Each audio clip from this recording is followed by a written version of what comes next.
जी के दर्शन पाकर, पूज्य वर्मा के दर्शन पाकर, करते स्वागत देगा, करते स्वागत दिल से गाकर। प्रेम फूलों की माला पहनाते हैं हम, प्रेम फूलों की माला पहनाते हैं हम। स्वागत आगत स्वागतम, स्वागत आगत स्वागतम। निर्मल मन विजय हमारी, निर्मल मन विजय हमारी। जीवन से कर दे भाई, जीवन प्रेम शांति सदा ही रहे, आनंद प्रेम शांति सदा ही रहे। स्वागत आगत स्वागत, सब करते स्वागतम, सब करते स्वागतम। आज हमारे बीच पधारे, आज हमारे बीच पधारे। श्री माता जी आप है तारे, श्री माता जी आप है तारे। झुमके करते हैं गान, झुमके करते हैं गान। स्वागत आगत स्वागतम, स्वागत आगत स्वागतम, स्वागत आगत स्वागतम।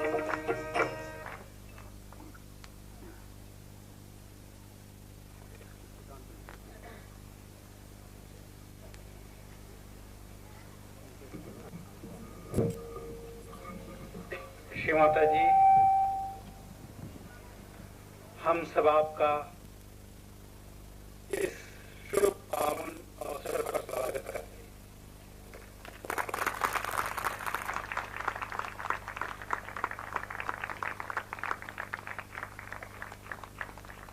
हैं। ये हम सब लोगों का सौभाग्य है।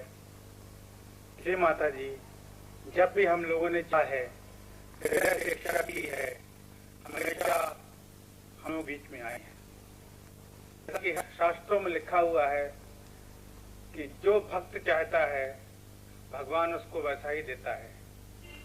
हम लोगों ने जब भी श्री माता जी से कुछ भी मांगा है वैसा हमेशा हमको मिला है। हकीकत ये है श्री माता जी की, हम लोग कुछ मूर्ख हैं। हम लोग जो मांगते हैं आप उससे ज्यादा दे देती हैं। हम लोग यही नहीं जानते कि हम क्या आपसे मांगे। आपने हमको इतना प्यार दिया, इतना सब दिया, जो कुछ हम सोच सकते हैं वो कुछ आपने दिया श्री माता जी। हम सब लोग हृदय से आपके बहुत आभारी हैं और यही प्रार्थना करते हैं कि समय समय पर आप हमको मार्गदर्शन देती जाइए।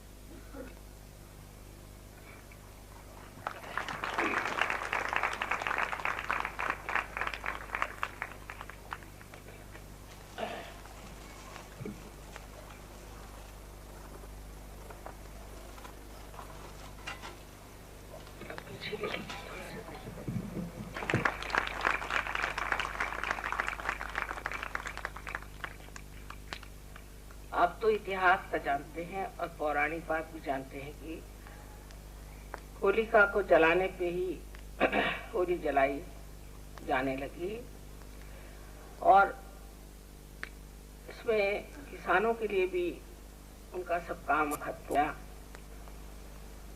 और ये सोच करके कि अब सब कुछ जो कुछ बोया था उसका फल मिल गया, उसको बेच बाच करके आराम से अब बैठे हैं तो थोड़ा सा उसका आनंद भोगना चाहिए। पर इससे भी पहली बात यह है कि होली की शुरुआत जो थी, हालांकि ये होली का दहन जब हुआ उसी मुहूर्त में बिठाई हुई बात है, ये काम श्री कृष्ण ने किया क्योंकि श्री राम जब संसार में आए तो श्री राम ने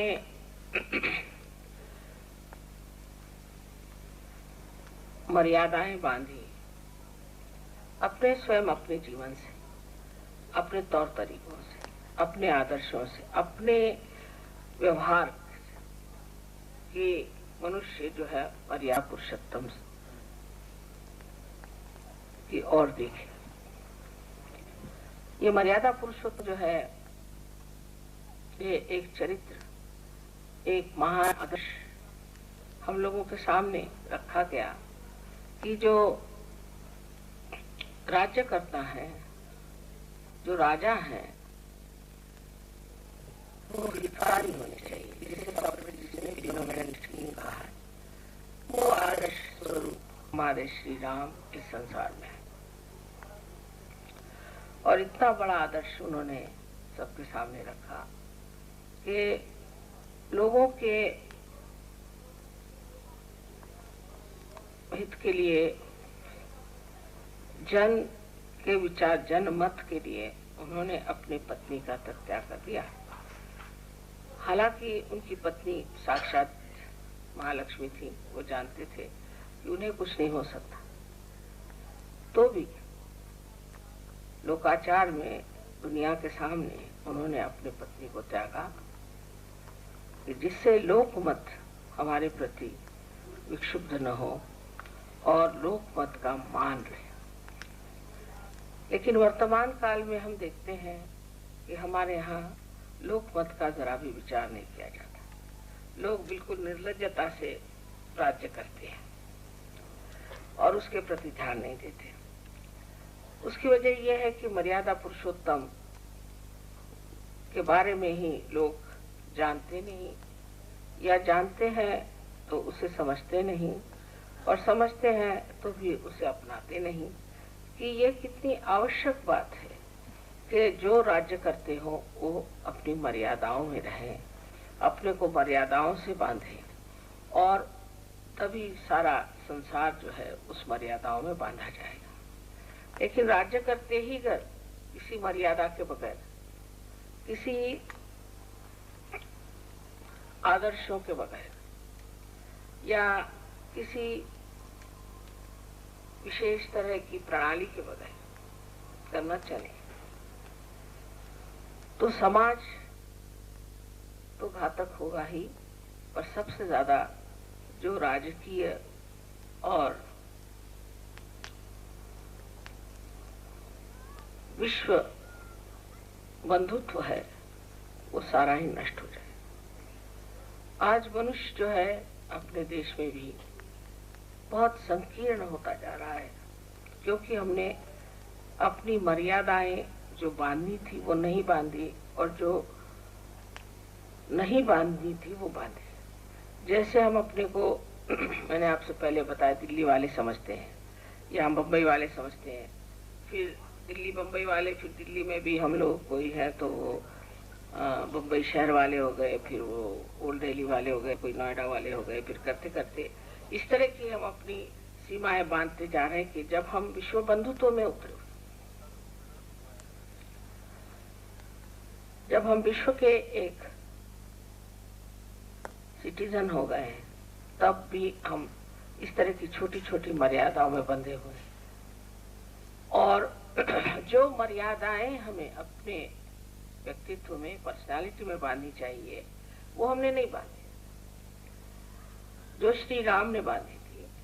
क्योंकि आप जानते हैं कि श्री राम एक विश्व के लिए आदर्श राजा के रूप में आए थे, लेकिन उनका अपना स्वयं का जीवन एक आदर्श और मर्यादाओं से बंधा हुआ था। तो जिन मर्यादाओं को हमने बांध रखा है उससे तो हम शुद्र हो जाएंगे, छोटे हो जाएंगे, संकीर्ण हो जाएंगे। पर जो मर्यादाएं श्री राम ने अपने चारों तरफ बांधी हुई थी, उससे हम सबल हो जाएंगे। जैसे कि समझ लीजिए कि एरोप्लेन है और उसके अंदर के सारे जो कुछ भी स्क्रूज वगैरह हैं, वो अगर ठीक से न बांधे जाए और वो अगर ठीक से न जोड़े जाए या वो कार्यान्वित न हो, तो जब ये एरोप्लेन उड़ेगा तो सब अव्यवस्थित हो जाएगी, उसकी जितनी भी शक्ति सब नष्ट हो जाएगी। जो मर्यादाएं हमारे शक्ति को नष्ट करती है वो तो हम बहुत आसानी से बांध लेते हैं, किंतु जो मर्यादाएं हमारे शक्ति को बढ़ाती है, हमारा हित करती है, इतना ही नहीं हमें एक प्रभुत्व देती है, एक व्यक्तित्व देती है, एक बड़प्पन देती है, उसको हम नहीं बांधते। यही एक बड़ा भारी दोष हमारी सूझबूझ का और विचार का है।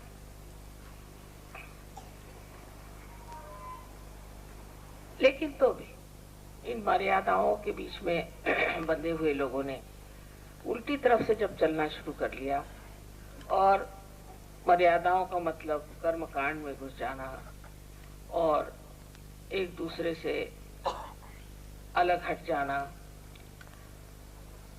या जिसे रामचंद्र जी ने पत्नी का त्याग कर दिया वैसे हम भी अपनी पत्नी का त्याग करेंगे। पत्नी ने भी उनका फिर बाद में त्याग कर दिया था, लेकिन अपने ढंग से, अपनी स्त्रीत्व की लाज रखते हुए उन्होंने अपने ढंग से रामचंद्र जी का भी त्याग कर दिया था। तो जब हम अपने को इस तरह से संकीर्ण बनाते जा रहे हैं और बनते जा रहे हैं, तब हमको चाहिए कि हम अपनी ओर थोड़ा विचार करें कि हमने कौन सी मर्यादाएं बांध रखी हैं और कौन सी मर्यादाओं में हम बनते चले जा रहे हैं, और कौन सी मर्यादाएं जो हमने बांधनी चाहिए थी बिल्कुल बांधी ही नहीं।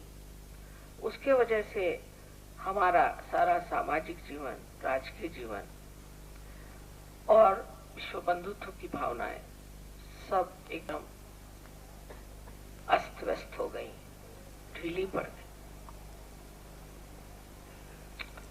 लेकिन जो मर्यादाएं श्री रामचंद्र जी बांधे थी, उससे इसी तरह की मर्यादाएं लोग जो बांधने लगे, जिसे मैंने आपसे बताया, और इसी तरह से कर्म कांडों में आदि में जब वो जाने लगे, और धर्म माने एक बड़ी भारी कोई न कोई ऐसी चीज की जिसमें आप हंस भी नहीं सकते, बोल भी नहीं सकते, आप उपास करिए, तपास करिए, इस तरह के जो उस वक्त के ब्राह्मणाचार थे और जो पंडितों ने इस तरह की गलत चीजें सिखा दी कि यही धर्म है। धर्म का मतलब है आप कर्मकांड करो, इसमें पैसा दो, उसमें पैसा दो, और गंभीरता से रहो, हंसो मत, बोलो मत, किसी से मिलो मत, एकांत में रहो। इस तरह की जो धारणाएं लोगों ने बना ली, उसको तोड़ने के लिए श्री कृष्ण ने जन्म लिया। वो श्री राम स्वयं साक्षात श्री कृष्ण थे, उन्होंने जन्म लिया और उन्होंने फिर कहा कि सारा कृष्ण बन के आए, तब उन्होंने लीलाएं रची और सारे संसार में लीला का प्रचार किया। दूसरी बात ये कि श्री राम ने जन की गहराई को किस तरह से छूना चाहिए, इसमें भी खेल रचा।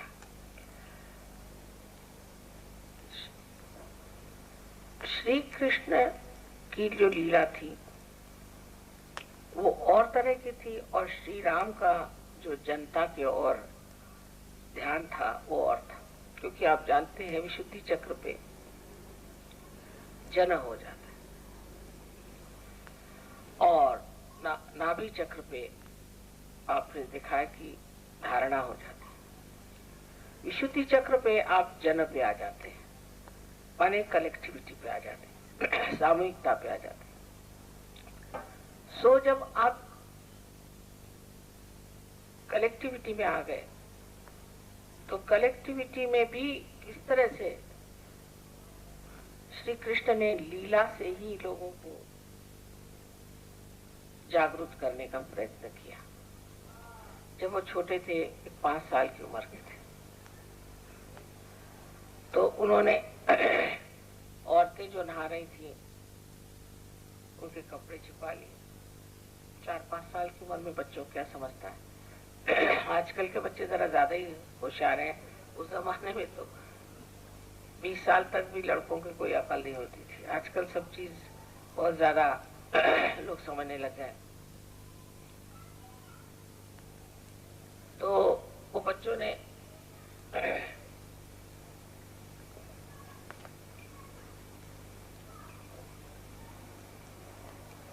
उस जमाने के बच्चों ने जैसा जीवन बिताया, उस दृष्टि से देखा जाए तो श्री कृष्ण तो बिल्कुल ही आजकल की एक समझ लीजिए 1 महीने के बच्चे के बराबर होंगे।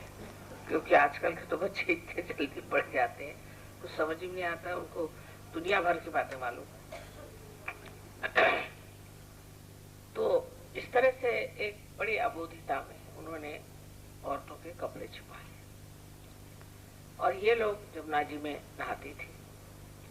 जमुना जी में सीता जी के पास महालक्ष्मी से ही उत्थान होता है। महालक्ष्मी तत्व से ही आप लोग अपने सहयोग में जो कुछ प्राप्त कर चुके हैं वो प्राप्त किया। तो उनकी पीठ पर ऊपर बैठ करके वो देखते थे कि किसी तरह से इनकी जागृति करे, दृष्टि इनकी पीठ पर रखते थे। उसके बाद जो औरतें घड़ा लेकर चलती थी उनके घड़े पीछे से छोड़ तोड़ते थे कि वो जो जल जो कि जमुना जी का जल है, जो कि चेतित हो गया है, वाइब्रेट हो गया है, उसे फोड़ देने से वो जल इनके पीठ पर गिर जाए तो उससे इनकी भी जागृति हो जाएगी, इनका खेल देखिए। उसके बाद रास, रा माने शक्ति और स माने सहित, जैसे सहज है। तो रास खेलते थे हाथ पकड़ के, तो सब लोग थक जाते थे। सीता जी श्री राधा जी कहती थी मैं तो थक गई, रा फिर वही शक्ति की धारणा करने वाली। अच्छा कोई बात नहीं, मैं तुम्हारे पैर दबा दूंगा पर तुम अभी नाचो। सबको नचाते थे, सब रास खेलते थे, रास में सब लोग नाचते थे और रास में नाच करके और वो राधा जी की शक्ति सब में संचारित करते थे। मुरली बजाते थे। मुरली भी एक तरह से कुंडलिनी है, क्योंकि उसमें भी छिद्र वैसे ही होते हैं जैसे कुंडलिनी में चक्र होते हैं। और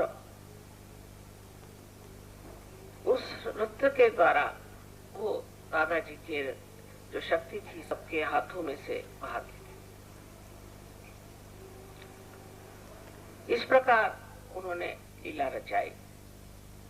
पर बाद में होली का भी उन्होंने एक बड़ा सुंदर तरीका ढूंढ निकाला कि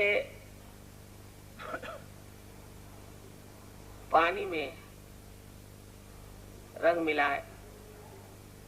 आज के जैसे गंदे रंग पहले नहीं होते थे। आप तो जानते हैं कि टेसू के फूल के और बड़े सुगंधित रंग पहले बनाए जाते थे, बहुत संजो करके, पवित्र चीज समझ करके बनाया जाता था। हर त्योहार उस जमाने में जो भी बनाया जाता था, हमारे जमाने में भी, तो वो बहुत पवित्र चीज समझ जाते थे। अब तो अपवित्र चीज ही अच्छी मानी जाती है। ऐसा कुछ नजर आता है कि कीचड़ है, ये है, वो है, लोग फेंकते हैं। ये तो अनादर इस तरह के बना करके और वो चेतित पानी जो था, वाइब्रेटेड पानी, वो सबके बदन पे फेंकते थे, जिससे ये कि उनका अंग प्रत्यंग चेतित हो जाए। ये उनका चाल, ये उनका खेल था। ये नहीं कि आप लोगों पे ऐसी ऐसी चीजें फेंके।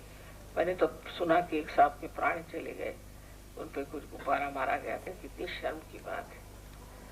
जो चीज सुंदर से सुंदर भी किसी भी अवतरण में बनाई गई, उसका किस तरह से प्रयास करना चाहिए, उसको किस तरह से कबाड़ा करना चाहिए, उसको किस तरह से बिल्कुल ही निम्न स्तर की चीज बनानी चाहिए, ये सिर्फ इंसान से नहीं हो सकता, जानवर भी नहीं कर सकता। इंसान को ये खास चीज है कि वो पता नहीं उनको कहा जाता।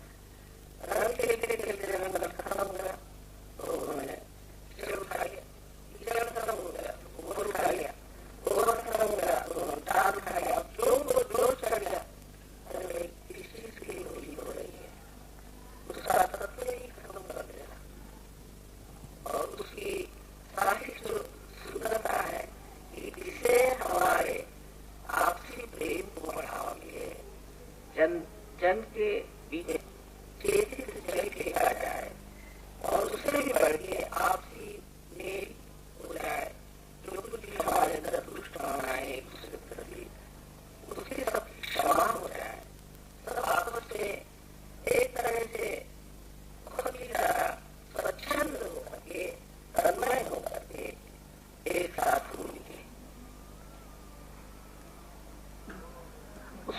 कोई पाप की भावना नहीं होनी चाहिए, कोई हृदय में खराबी नहीं होनी चाहिए। इस तरह से ये इतनी सुंदर चीज बनाई थी, लेकिन उसका जो विपर्यास अभी हम देखते हैं तो बड़ा आश्चर्य होता है। जैसे पूना में गणपति की जब आराधना होती है आजकल, तो वहाँ गंदे गंदे सिनेमा के गाने, इस तरह की चीजें होती हैं कि आप वैसे तो कभी सुनेंगे ही नहीं, पर अब गणपति के सामने खड़े हुए और वहां आपको सुनना ही पड़ता।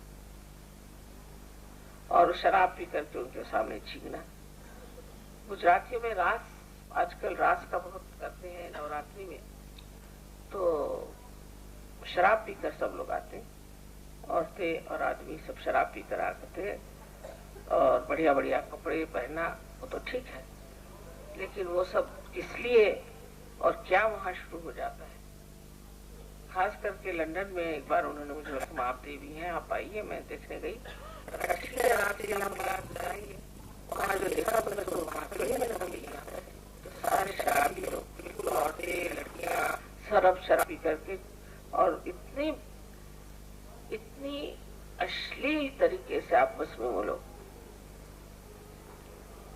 व्यवहार कर रहे थे कि मैंने कहा कि देवी तो यहाँ से उठ जाएंगे तो भूत ही नाच सकते हैं। उसके दूसरे ही दिन पेपर में आ गया कि इनके यहाँ जो रास होती है वो ऐसी होती है, उसमें ऐसा होता है वैसा होता है। यानी जहाँ की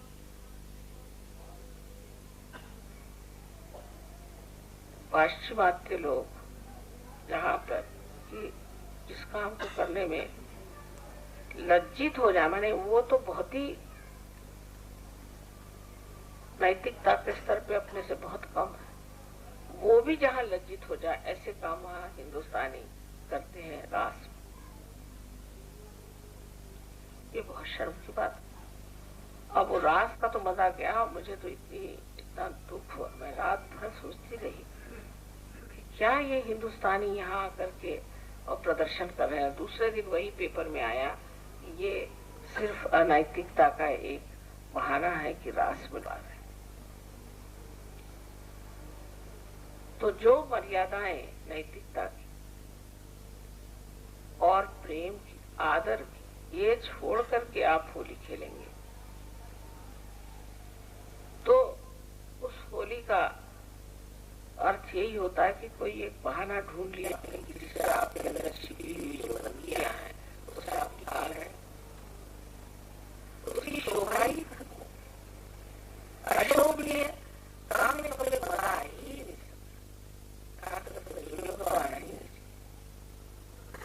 सब कुछ शोभनीय होनी चाहिए। रात तालबद्ध स्वरबद्ध होता है। रात में ये नहीं कि धमाधम बजा रहे हैं और जो है इसके ऊपर गिरा जा रहा है, उधर गिरा जा रहा है।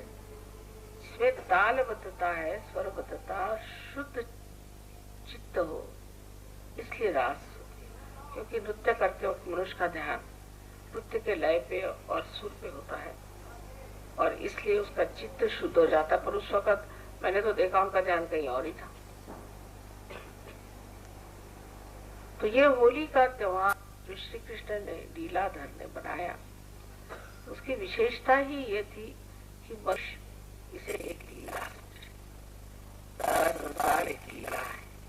और सजों में भी आपने देखा होगा कि आप लोग वाकई एक लीला में हो रहे हैं। संगीत और हर चीज में आप तन्मय हो जाते हैं और आनंद उत्सव खूब उठाते हैं। आपको देते प्रेम से, और बहुत शुद्ध भाव है। सजोग में लोगों में बहुत शुद्ध भाव है और बहुत नैतिकता से आप सारा कार्य सुंदरता से करते हैं, इसमें कोई शक नहीं। लेकिन लीलामय होना ही तो विशुद्धि पे रुक जाना हो। विशुद्धि पे लीलामय है, फिर उससे आगे आज्ञा पे चलना है। तो जो आज्ञा का चक्र है, ये तप है, ये तप है। तब आपको होलिका का जलना सोचना चाहिए कि हाँ, कि प्रहलाद के तप के कारण होलिका जल गई।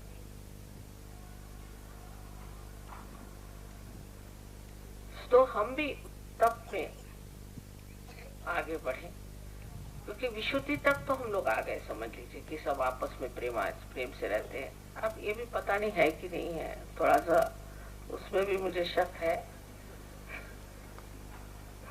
मैं कहना नहीं चाहती क्योंकि आप लोग सोचने लग जाएंगे कि हमने ये गलत काम किया वो किया, तो और भी लेफ्ट विशुद्धि पकड़ जाएगी आप लोग। लेकिन विशुद्धि तक है, ठीक है, हमने सामाजिकता आ गई, आपसी प्रेम आ गया, सारे विश्व बंधुत्व में उतरे। अभी भी ऐसे लोग तो बहुत हैं ही कि जो गहरे उतर गए हैं, लेकिन ऐसे भी थोड़े बहुत लोग हैं कि जो अब भी अपनी छोटी छोटी बातें सोचते रहते कि मैं कौन जाति का हूँ और मैं कौन जगह का हूँ, और फिर ऐसा कैसे हो सकता है। और हम विश्व बंधुत्व की बात कर रहे हैं। विश्व बंधुत्व में तो आपकी जाति पाति देश विदेश सब छूट जाना चाहिए। वो जो झूठी मर्यादाएं बनी हुई, अगर आज आप अमेरिका में पैदा होते तो आप अमेरिकन हो जाते, आप यहाँ पैदा तो हिंदुस्तानी हो। इसका मतलब ये नहीं कि आप हिंदुस्तानी हो गए तो अमेरिका क्या करेंगे, विदेश के लोगों से आप में रिश्ता नहीं है। आप सभी एक ही माँ के बेटे बेटियां हैं, इसलिए विश्व बंधुत्व में उतरे हुए। तो पहली तो बात ये सोचना चाहिए कि हमने विशुद्धि भी लांघी है या नहीं। जब हम होली खेल रहे हैं तो हम मर्यादा में हैं। अभी किसी ने पूछा था कि माँ क्या औरतों के साथ आदमियों को होली खेलनी चाहिए। मैंने कहा वैसे तो कुछ भी करें, लेकिन सहयोग में नहीं, क्योंकि भाई बहन में होली नहीं खेली जाती। भाई बहन में होली नहीं खेली जाती, आप जानते, क्योंकि श्री कृष्ण ने जो हमारी मर्यादा है, जैसे भाभी है देवर है, इनके बीच में एक तरह की मर्यादा ही है। भाई बहन में पूरी मर्यादाएं, देखिए भाई बहन का रिश्ता कितना सुंदर है, पूरी मर्यादाएं हैं, पूरा प्रेम है, लेकिन भाई बहन कभी एक दूसरे का हाथ पकड़ करके नहीं बैठे। अपने देश की जो विशेष चीज है वो हमारा कल्चर है, हमारी संस्कृति। इधर मेरे भाई साहब हैं और बहन है, तो दोनों एक साथ कभी नहीं बैठे, अलग अलग बैठे, लेकिन प्रेम भाई बहन में बहुत ज्यादा होता है। अपने आप वैसे लड़ाई करेंगे आप भाई बहन, बहन को कोई कहे तो मारने को खूने खराबी कर। तो इस प्रेम की जो एक विलक्षण प्रकृति है, एक विशेष प्रकृति है भाई बहन, और वो नैसर्गिक है, निसर्ग से मिली है, कुदरती है। तो भाई और बहन आपसी प्रेम बहुत नितांत श्रद्धा है। लड़ाई भी करेंगे, झगड़ा भी करेंगे, तू मैं भी हो है, बचपन में तो तपाई भी आती है, कोई बात नहीं, पर अंदर से बहुत ज्यादा प्रेम और अत्यंत शुद्ध प्रेम है। और इस शुद्ध प्रेम को कोई नहीं सकते कि कहीं हमारी बहन का हमारे हाथ अवमान न हो।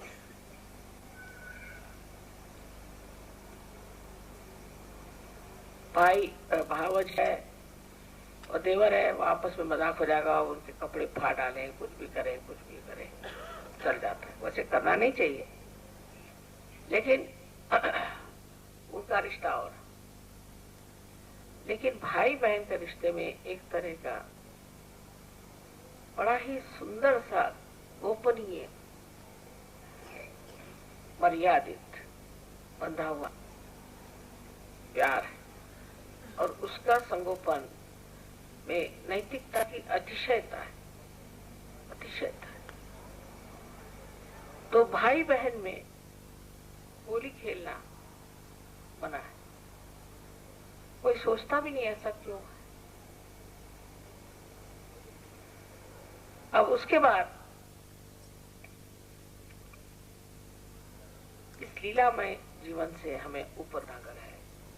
आज ठीक है, कल ठीक है, होली खेल लीजिए, गाना गा लीजिए, नाच भी लीजिए, आज भी नाचिए, कोई नहीं, लेकिन उसके बाद हमें आज्ञा पर उतरना जरूरी है, क्योंकि इस तरह के व्यवहार से जो आनंद मिलता है, आपस में जो शुद्धता मिलती है, अच्छाई मिलती है, भाईचारा होता है, विश्व बंधुत्व आते हैं, उससे हम फैल से जाते हैं। गहराई को छूने के लिए जरूरी है कि तपस्विता चाहिए। फैल हम जाते हैं बहुत, सहयोग बहुत जल्दी फैलता है। अभी आप प्रोग्राम में देखिएगा, मुझे तो यही डर लग रहा है कि उस हॉल में पूरे पड़ेंगे कि नहीं, कि क्या होने वाला है। फैलेगा बहुत जल्दी, लेकिन गहरे के उतरे हैं सो गहराई के लिए तपस्विता की जरूरत है। तप का मतलब ये नहीं कहते कि बैठ के उपास करो, जरूरी नहीं, पर अपना चित्त अगर खाने पर है तो उसे हटाना है। मेरा चित्त कहाँ है, तो देखना ही सहयोग की तपस्विता है, क्योंकि चित्त से ही आप आगे अपनी खराब करते हैं। कहाँ है मेरा चित्त, मैं क्या सोच रहा हूँ, इस वक्त मैं क्या कर रहा हूँ, क्या सोच रहा हूँ। ये अगर अपना चित्त अगर आप देखें,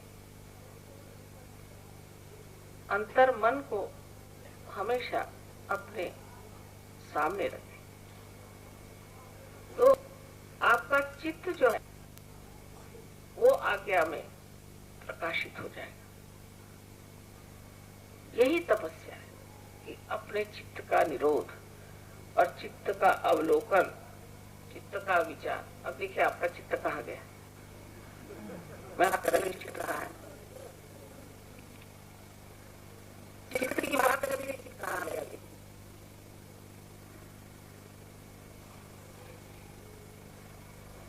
इतना विचलित चित्त है, मैं बात कर रही हूँ, आपका चित्त कहाँ है। सो चित्त की ओर नजर रखना।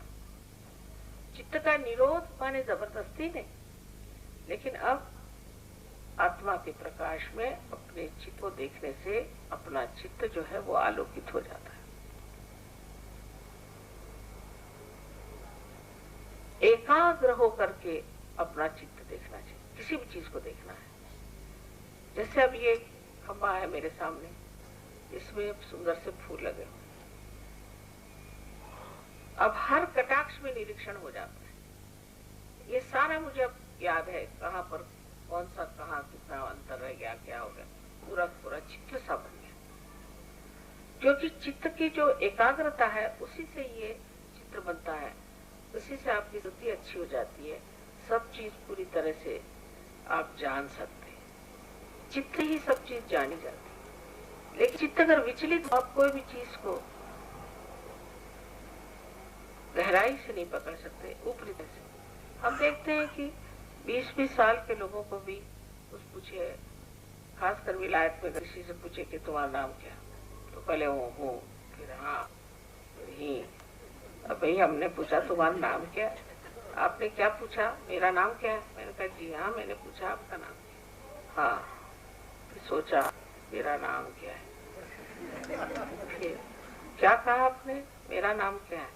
5 मिनट तो यही नहीं समझ आ रहा मैं क्या कर रहा। भाई तुम क्या ड्रग लेके आई थी क्या, नहीं मैं लेता था। मैंने कहा तुम्हारा जो ब्रेन है उसका तो बिल्कुल मलिदा बन गया, तुमको मैं 5 मिनट पूछ रहे हूँ कि तुम्हारा नाम क्या है, तो तुम हाँ हाँ ही कर रहे। क्योंकि असल में ड्रग से नहीं हुआ इतना, जितना चित्त से हुआ। चित्त इतना विचलित हो जाने से, चित्त हर समय घूमते रहेगा तो कोई चीज जाती रहे। अब देखिए आप, मैं तो हर जगह देखती हूँ, एयरपोर्ट में बात इनसे कर रहे हैं, देख रहे उधर, देख रहे उधर, देख रहे उधर, देख रहे, तो कुछ भी नहीं था। शुद्ध चित्र जो होता है वो एकाग्र है, और एकाग्र चित्र वही चीजता है जो लेना है, जो नहीं लेना होगा लेता ही नहीं, उसको दिखाई ही नहीं, हट जाएगा चित्र अपने आप, क्योंकि वो इतना शुद्ध है कि अशुद्ध चीज में वो मलिन हो ही नहीं सकता, जा ही नहीं सकता।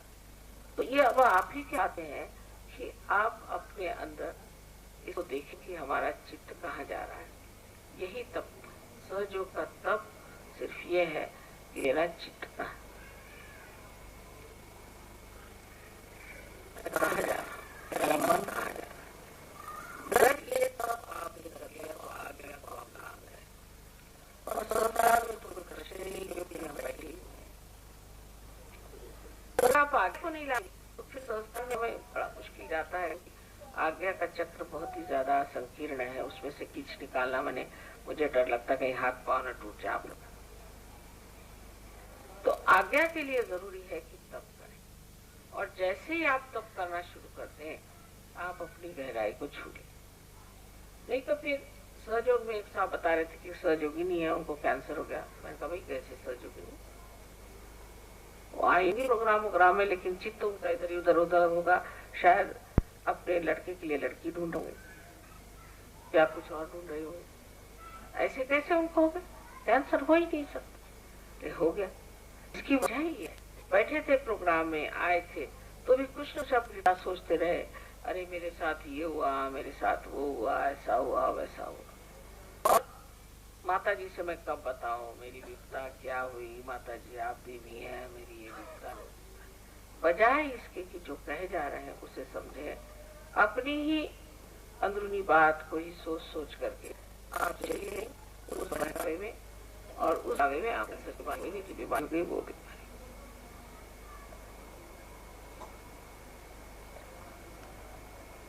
वैसे ही मानसिक बातें, हम क्या सोच रहे हैं, मन में हमारे कौन से विचार आ रहे, सब यही ना कि हम पे ये वो ये पहाड़। लेकिन सोचना कैसे, काउंट योर ब्लेसिंग्स, अपने पे कितने आशीर्वाद है परमात्मा के। दिल्ली शहर में करोड़ों लोग रहते हैं, कितनों को सहयोग हुआ। हम कोई विशेष व्यक्ति हैं, ऐसे वैसे नहीं कि अपने चित्त को बेकार करें। हमें सहयोग मिला है, इसकी धारणा होनी चाहिए अंदर से, और उस अंतर मन में उतरना चाहिए। उसी से ये जो झूठी मर्यादा है सब टूट जाए। और अगर आप नहीं तोड़िएगा तो किसी न किसी तरह से ऐसे कुछ आपको अनुभव आएंगे कि आप भी टूटते जाएंगे। जिस चीज को आप सोचेंगे ये हमारा अपना है, आप कहेंगे हम दिल्ली वाले, एक दिन ऐसा आएगा कि दिल्ली वाले आपको ठिकाने लगाएंगे। आप कम नोएडा वाले हैं तो ऐसा दिन आएगा कि नोएडा वाले आप पीछे बंदूक लेके लग जाएंगे। तब आपकी समझ में आ जाएगा कि मैं क्यों कहता था मैं नोएडा वाला हूं। और फिर आप जब दौड़ेंगे दिल्ली वालों की तरफ, दिल्ली वाले कहें तुम तो नोएडा वाले हो, यहाँ का आए तुम, तो घर के ना घाट की ये हालत आपकी हो सकती। उसकी वजह ये है कि आपका चित्त ही ऐसा है जो घर का ना घाट का।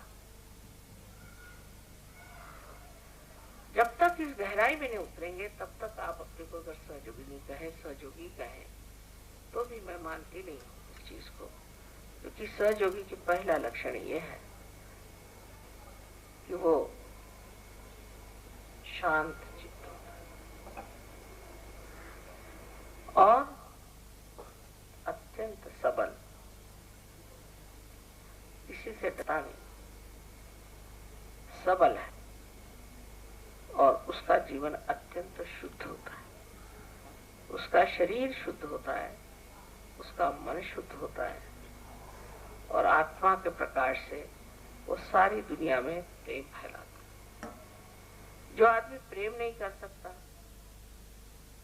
वो हमारे विचार से सहयोगी बिल्कुल है ही नहीं, वो तो पहली ही सीढ़ी नहीं चढ़े। इस तरह से अगर आप समझे कि आज होली है, होली के दिन तो हम बहुत मजा उठाएंगे, कोई बात नहीं।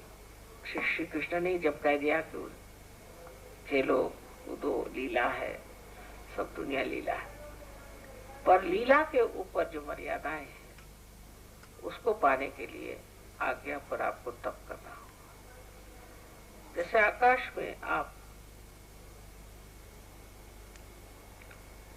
देखते हैं कि बहुत सी पतंगे चल रही हैं, लेकिन वो किसी के हाथ में होती है। अगर कोई भी पतंग कट जाए, हाथ से छूट जाए, तो न जाने वो कहाँ चली जाए। वही आत्मा है। तो अपने चित्त को अपनी आत्मा की ओर रख, अपने को शुद्ध करते जाना ही सहयोग में तप स्वरूप है। इसके लिए आपने आज हवन किया, ये भी तप, क्योंकि अग्नि जो है वो सब चीज को भस्म कर देती। उसी तरह से आपके तप से आपके अंदर जो भी इस तरह के दुर्विचार है या गलत इस तरह की मर्यादाएं हैं वो सब टूट जाएंगी। आनंद पाना ये आपका अधिकार है और आप आनंद को पा सकते हैं और पाया है आपने आनंद को। लेकिन आनंद बांटने के लिए अपने अंदर गहराई होनी चाहिए।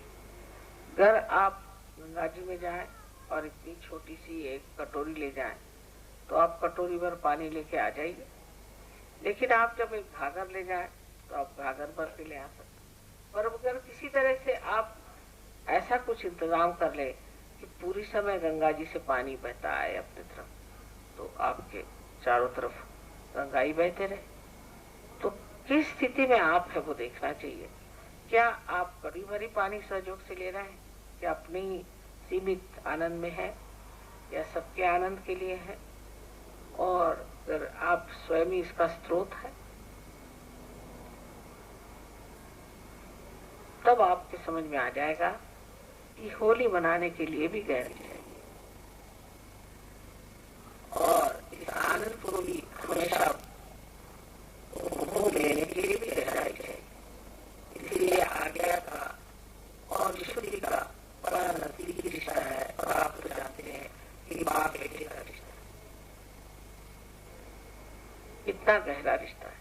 तो गंभीरता से रहना, बेकार में मुंह बना के रखना और रूप झाड़ने के लिए बहुत लोग बात कम करते हैं और कोई लोग बेकार में ही ज्यादा बात करते हैं। इस तरह से दोनों तरह से विशुद्धि खराब हो जाती है।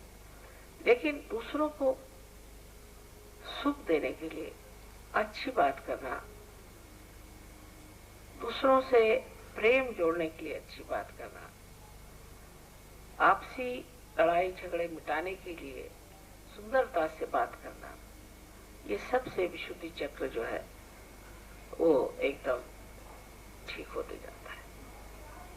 और इस तरह से जब आपका विशुद्धि ठीक हो जाती है तब आप देखते हैं कि जब मैं किसी से बात करता हूँ तो ऊपरी तरह से नहीं हो, ऊपरी कर रहा हूँ, अंदरूनी तरीके से नहीं हो रहा, तब आपको ख्याल करना चाहिए मेरी गहराई गहराई से है। जैसे निकाल करता है किसी के प्रति, अब अरे हम क्या, हाँ भाई कल हम आपके लिए ये चीज ले आएंगे। और छोटी तबीयत के आदमी या कहना चाहिए कि बहुत ही उथले स्वभाव के आदमी है, वो बस उथले मन से लाएंगे कुछ चीज देगा, उसका कोई असर नहीं होने वाला। पर एक छोटा सा फूल भी अगर कोई पूरे हृदय से दे उसका बहुत असर सहयोग में हो सकता है। तो जिसे कहते हैं कि पूरे हृदय से कोई कार्य, किसी की दोस्ती है ऊपरी ऊपरी नहीं रखो, अंदरूनी रखो। वही चीज है कि जो कुछ भी विशुद्धि है, जब तक उसमें आज्ञा की गहराई नहीं होगी तब तक आपकी विशुद्धि जो है बहुत ही उथली रह जाएगी। आज्ञा की गहराई होना बहुत जरूरी है। आज्ञा की गहराई मानी ये कि कोई भी विचार करके आपने चीज नहीं करी, उसको कैलकुलेट करके नहीं करते कि मैं आज इनको 1 रुपया दूं तो मुझे मिल जाएगा। माता जी के पास अगर मैं 5 रुपए देता तो मेरे को 100 रुपए मिल जाएगा, या ऐसा करने से ये हो जाए। नहीं, अंदर से मुझे लग रहा है कि करना ही चाहिए, सहयोग में मुझे करना ही चाहिए, मुझे देना ही चाहिए। मैंने कुछ नहीं दिया अभी तक, दिखाने के लिए नहीं, यहाँ पेपर में छप जाए हाँ सहयोग में इन्होंने 502 रुपए दिए, क्या कुछ इस तरह से नहीं। नहीं, आपने जो भी किया हृदय से कि ये चीज क्यों नहीं मैं कर सकता, मुझे करना चाहिए, उसके बगैर चैन ही नहीं आनी चाहिए। मैंने कुछ नहीं किया, जब ये स्थिति आप में आ जाएगी तब आप समझ लीजिए कि आपकी गहराई जो है वो विशुद्धि पे काम कर रही है, और गहराई से जब आप विशुद्धि को प्राप्त करेंगे तभी आपका जनहित, जन संबंध और विश्व बंधुत्व है, उसमें कोई ठोस पर ना जाए। नहीं तो ऐसे ही ठीक है जैसे कि राम राम, सलाम, नमस्कार, इतनी बात रह जाएगी। आज के इस होली के दिन हमें वो चीजें ना देनी चाहिए जिससे हमारा चित्त खराब जाता है, जिससे हमारा आज्ञा खराब हो जाता है। तो दोनों ही चीज है कि चित्त भी साफ हो जाए और आनंद और बोध में हम लोग होली मनाए। जिस दिन इसका पूर्ण कॉम्बिनेशन बन जाएगा, इसमें एक रुता आ जाएगी दोनों चक्रों में, फिर सस्ता प्रश्न नहीं आएगा। पर यही दो चक्र जो है ये गड़बड़ करते हैं, और विशुद्धि से ही निकल करके आप जानते हैं कि दोनों नाड़ियां ऊपर जा करके और आगे ऊपर क्रॉस कर रही है। विशुद्धि से बहुत ही संबंध है। इसे विशुद्धि की ओर जब आप जाता है श्री कृष्ण की ओर, तो उनकी जो विशेषता थी वो थी राधा जी, और राधा जी का शक्ति, राधा जी की शक्ति थी आह्लाददायी, आह्लाददायी, दूसरों को आह्लाद देना, आनंद, दूसरों को आनंद देने की उनके अंदर शक्ति ही थी। उनको देखते ही लोगों को आनंद आ जाता है। जानवर है, पक्षी है, सब ये विशुद्धि की एक विशेष देन है कि सबसे संबंध जो है कि जो देखे उस खुश हो जाए, जो बोले खुश हो जाए, जो कहे सो खुश हो जाए, देखते साथ एकदम इसको कहते बाग बाग हो जाए। तो सो वो आह्लाददायी शक्ति जो कि फूलों में है, बच्चों में है, वो आह्लाददायी शक्ति आपके अंदर जागृत हो सकती है। लेकिन जब तक उसमें गहराई नहीं आएगी तब तक उस आह्लाददायी शक्ति ऐसी ऊपरी जबानी जमा खर्च। तो इन दोनों का मेल आपको सोच लेना चाहिए। तो कोई सी भी आज ऐसी सीरियस बात तो मैंने कही नहीं, लेकिन समझाने की बात यह है कि हमारे अंदर गहराई का आना बहुत जरूरी है, और गहराई से किसी चीज का आनंद देना भी बहुत जरूरी है। आपको सबको अनंत आशीर्वाद।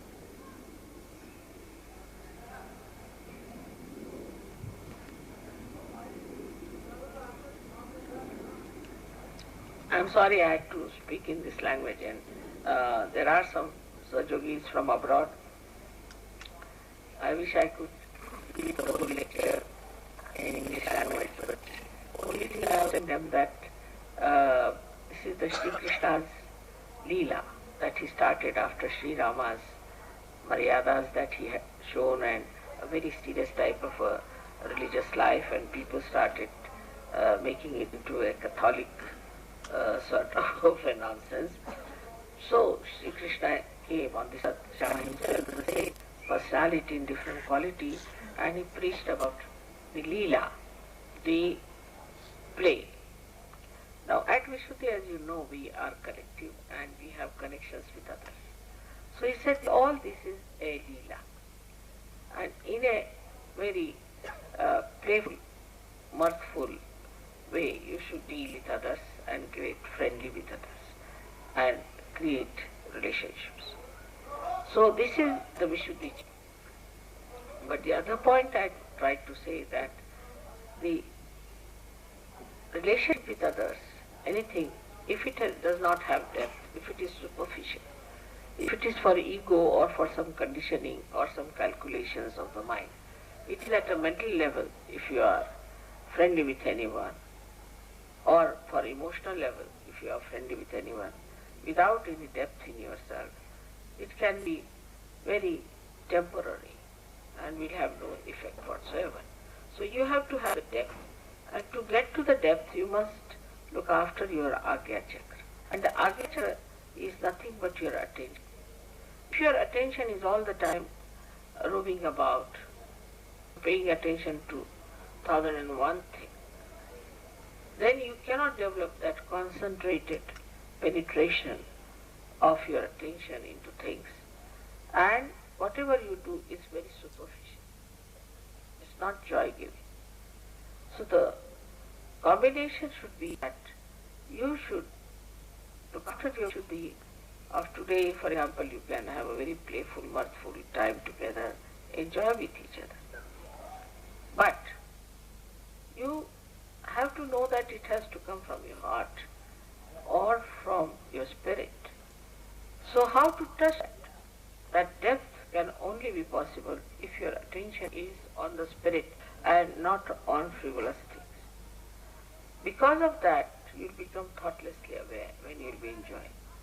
And that whatever you do will be very genuine. It will not have any artificiality.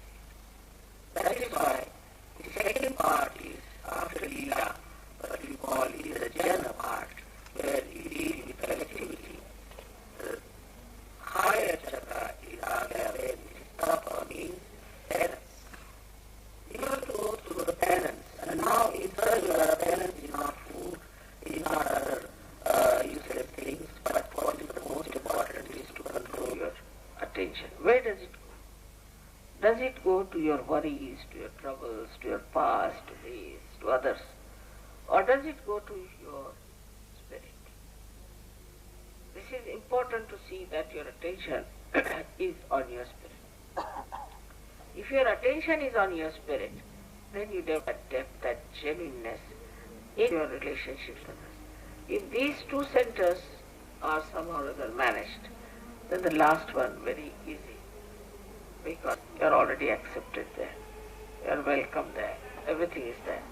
But you cannot enter into it unless and until you cross your Agya chakra, because it's such a constricted Agya, constricted chakra. So one has to do introspection.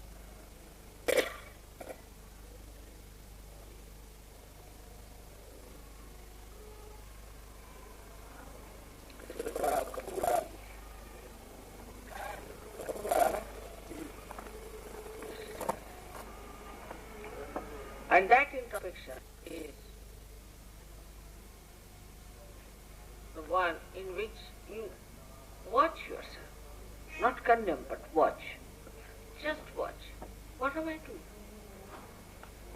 And this is such a precious time, such an important time to know your worth and to know your value. That you should not waste any time any longer into anything else, but try to touch your depths through introspection. Why am I doing this? What is my life worth? I am a Sajogi, and what I should do. So today when we are enjoying ourselves, we should fully enjoy, because Leela is there, our relationships are pure. As I said, that brothers and sisters never play holy, because their relationship is very different. So because you are brothers and sisters, so ladies should not play holy with men, and men should not play with ladies. In Sajva, they don't do it. But despite that, where is your attention is to be seen, even when we are playing the holy. How do you play? Then where do you get frantic? Like nowadays, it has become such a horrible thing. Holy, all the holiness that was put in holy is burnt out. Nowadays people get rid of their simple methods and have taken to horrible colors, horrible things.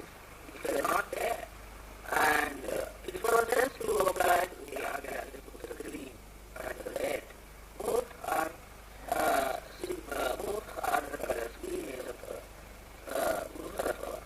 So to clear the Ekadasha was green was good, and red is the colors. So that colors were put.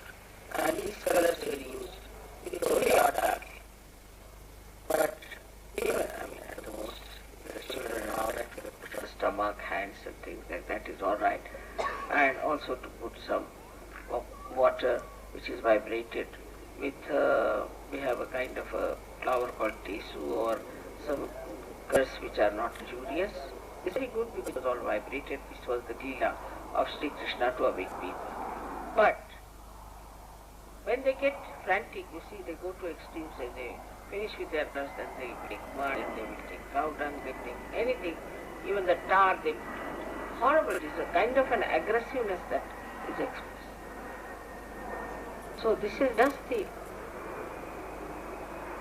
juxtaposition of what Sri Krishna wanted. He wanted people to get absolutely absorbed in this play of holy and become thoughtlessly aware. On the contrary, all filth starts coming out, and now people think that holy means abandonment. It cannot be. Abandonment is not the message of holy, because if you have kites in the air, you see, once any kite is cut out, it can go in any place, fall into any place. There is a hand which controls the kite. In the same way, the must control all this play and all this enjoyment. It is very important to understand that it should be enjoyed through Agya's depth. Otherwise, you cannot get to the depth of the enjoyment also. So today is the day to enjoy, but enjoy from your heart everything. May God bless you.